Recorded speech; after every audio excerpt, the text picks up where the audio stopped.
a buscar un poco este que... Bueno, pero yo le he dicho su padre, pero a Martín no le gustaban mucho las armas y decidió dedicarse a la economía.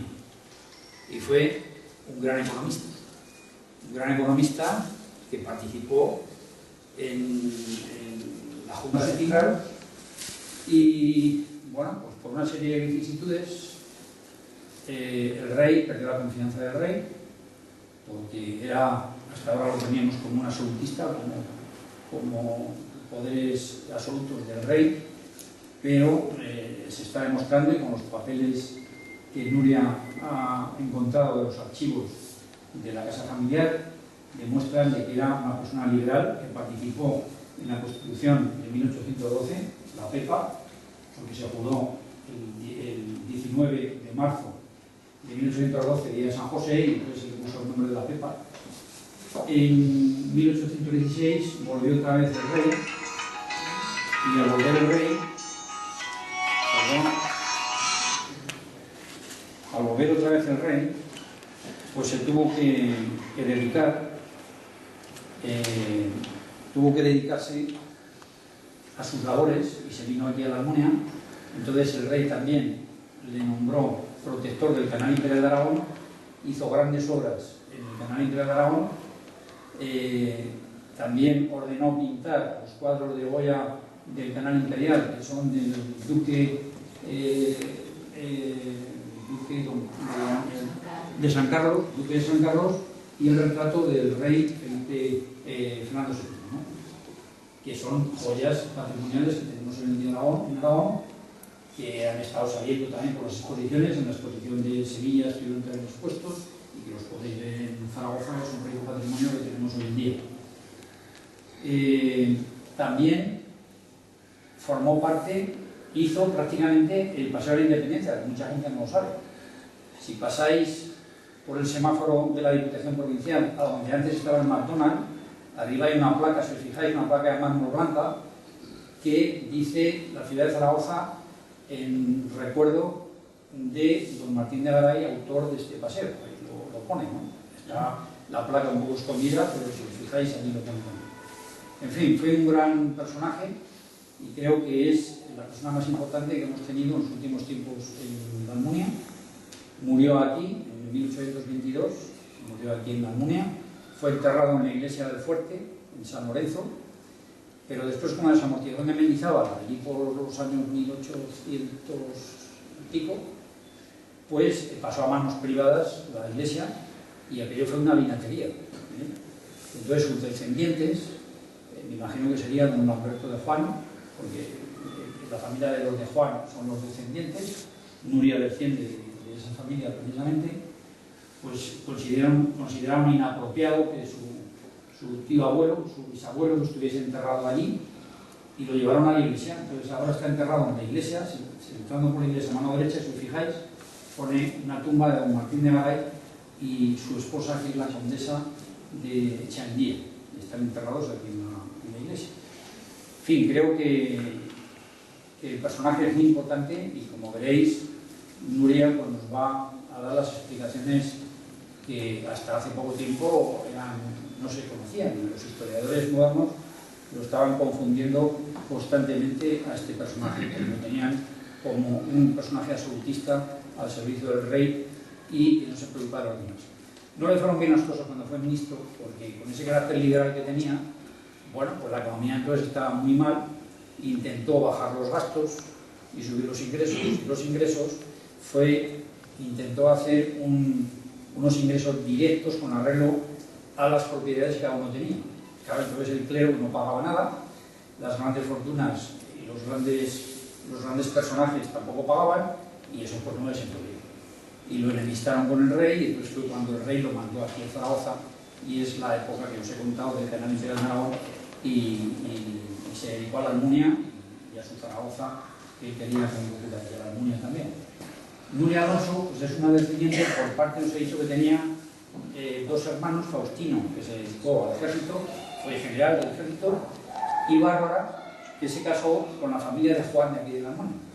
Muchos de vosotros, los mayores, pues a don Fernando de Juan, pues todavía os acordaréis de él, ¿no?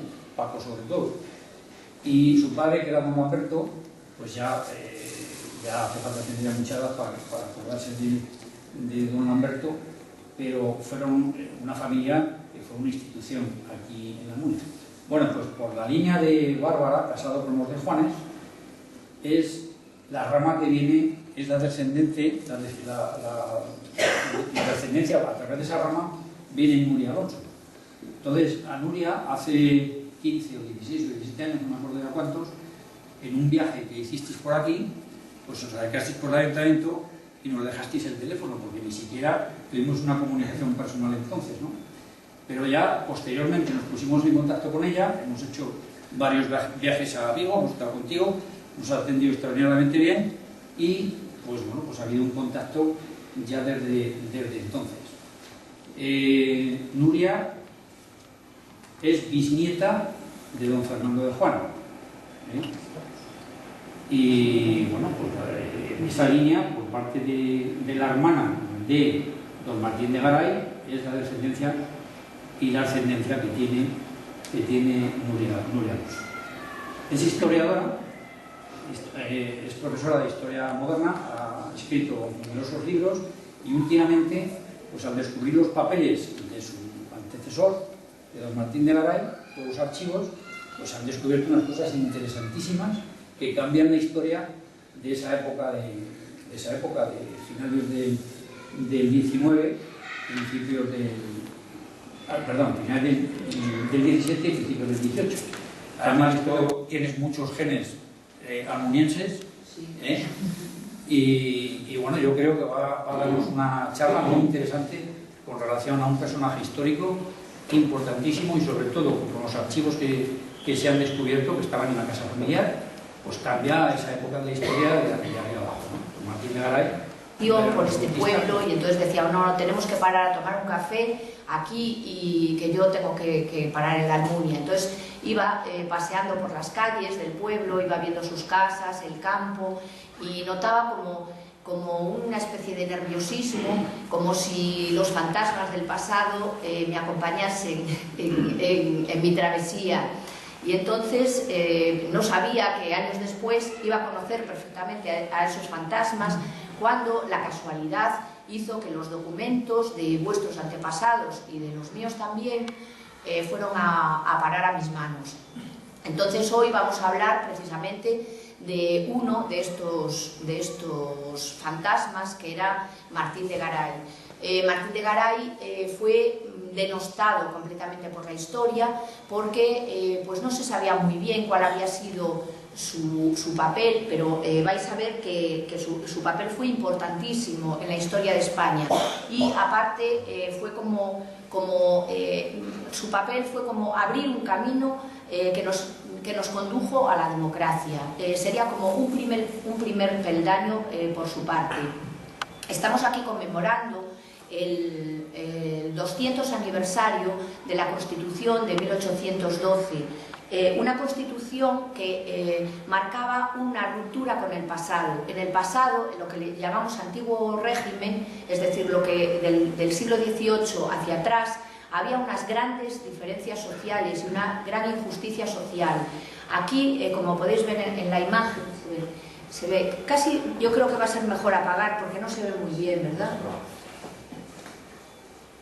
En el pasado, en el antiguo régimen, había unas grandes injusticias sociales entre un grupo social privilegiado que no trabajaba y que vivía de las rentas de los campesinos, y que se gastaba esa renta, se gastaba ese esfuerzo de los campesinos en objetos de lujo. Se ve muy bien en estas fotos con esta mujer, esta carroza, pues su comedor, y vais a ver el contraste con la gente pobre. La gente pobre era la gran mayoría.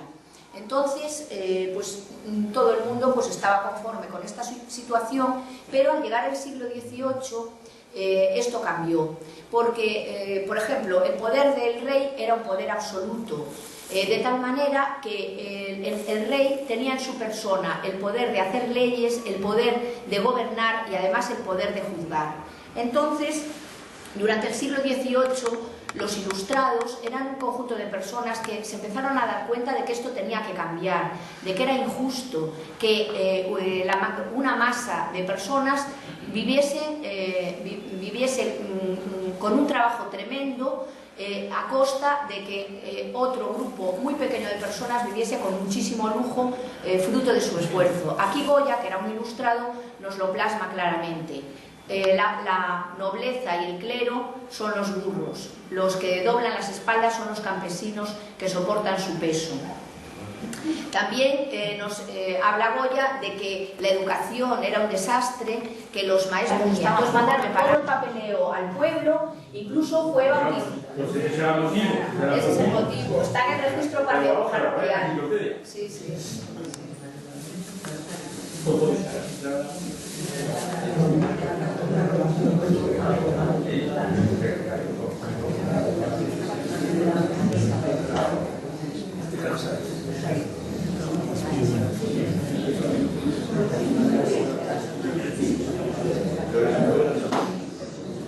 Pero bueno, para mí desde luego es de una gran alegría el poder contaros todas estas cosas, porque me parece muy importante que se conozca la figura de Martín de Garay, porque fue importantísima para la historia de España.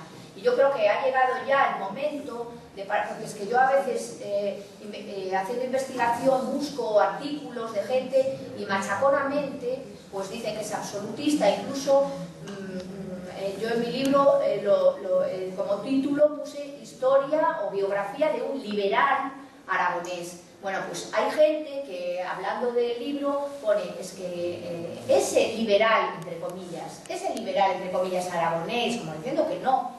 Claro, si leyesen los documentos, si viesen su pensamiento, se darían cuenta de que eso no es verdad. Y creo que ya tenemos que poner punto y final a esa situación. Una de las cosas que también dice que fue los primeros presupuestos que se realizaron en España. Sí, señor. Los presupuestos del Estado. Sí, señor. Fue el primero que hizo un presupuesto del Estado y que dijo que como el Estado debía tanto, que había que hacer un ajuste, pues es parecido a lo de ahora, que había que hacer un ajuste, que sobraban funcionarios públicos y que era necesario, que el gobierno estaba pagando a una gran cantidad de funcionarios que no estaban haciendo nada, y entonces pues que había que despedirlos.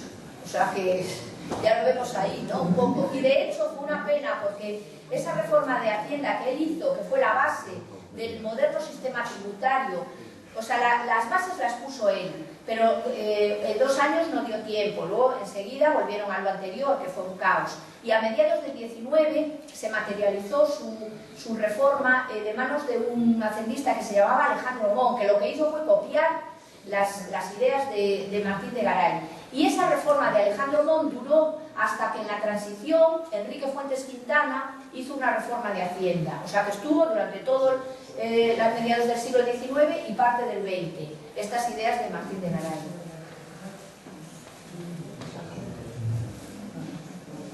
Sí.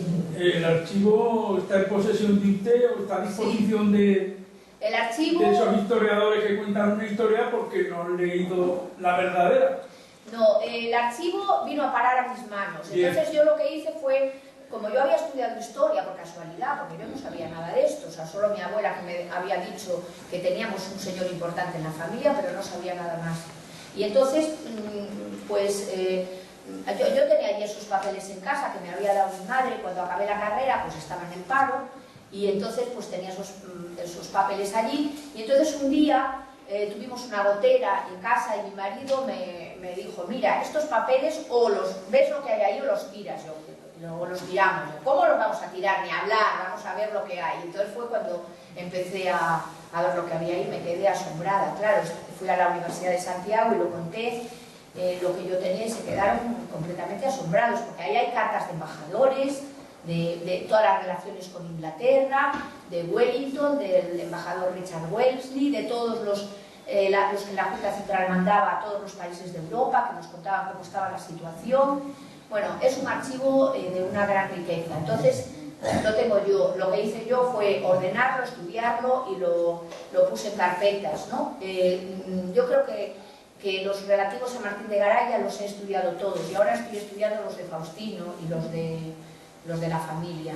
Entonces, en el libro lo que hice fue, bueno, yo hice una transcripción de todos los documentos, los pasé al ordenador y entonces el libro va con un CD adjunto para todos los historiadores que quieran acceder a él, donde está todo transcrito, todos los papeles del archivo, donde se puede ver perfectamente el pensamiento de Martín.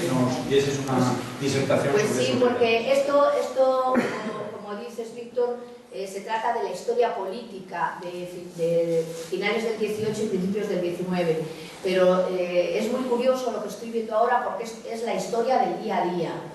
Pues le contaba el otro día a Miguel, por ejemplo, mira, es que Faustino, como era bastante vividor, pues vivía en Madrid y entonces tenía un administrador aquí en la Almunia que vivía en la casa y entonces le obligaba al administrador que le escribiese dos cartas a la semana.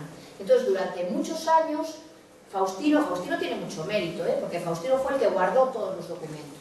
Entonces durante muchos años esas 2 cartas a la semana Faustino las fue guardando y son las que tengo yo. Entonces nos cuenta el día a día de la Almunia. Entonces le contaba el otro día a Miguel una muy curiosa que pasó hace 200 años en una casa de la Almunia, en la cual pues ese día parió la señora de la casa, la criada, la suegra y la gata. Pero la historia no acaba ahí, sino que el señor de la casa dijo, pero ¿cómo acabo de tener un hijo si yo no tengo relaciones con mi mujer desde hace 2 años? O fuera, y la echó a la pobre mujer con el niño, los echó de la casa. Pues eso pasó verídico, pasó en la Almunia hace 200 años. Y luego está la vida amorosa de Faustino, es impresionante, y está allí las cartas subiditas de tono de sus amantes, todo, poniendo todo de todo allí. De sus amantes casadas, porque el matrimonio, como era un negocio, pues el adulterio era una cosa muy normal. Entonces, bueno, son escandalosas las cartas. No se pueden reproducir aquí. Entonces, pues a mí me haría mucha ilusión otro día venir a contaros.